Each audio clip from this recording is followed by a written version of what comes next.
कहती हैं कि अगर मुख्तलिफ अजानें होती हैं, दूर से अजान हो रही थी, हमने उसका जवाब दे दिया, अब महल्ले की मस्जिद की अजान हुई तो क्या उसको भी जवाब देना लाजिम है? देखिए, अजान के जवाब के लिए महल्ला या गैर महल्ला का एतबार नहीं है। बस जो पहली अजान आपके कान में सुने, नंबर एक वो मतलब तजवीद के साथ होनी चाहिए।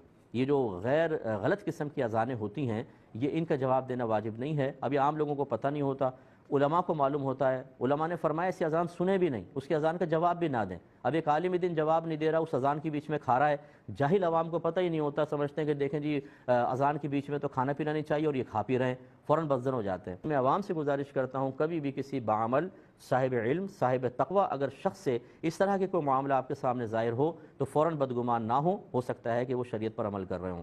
तो खुलासे कलाम ये है कि पहली अजान, दूसरी या महल्ले की मस्जिद, जो भी अजान आई और तजवीद के मुताबिक है, शरीयत के तकाज़े के मुताबिक उसका जवाब दे लें, बस काफ़ी है। बाकी का जवाब देना कोई मतलब आपके लिए ज़रूरी नहीं है।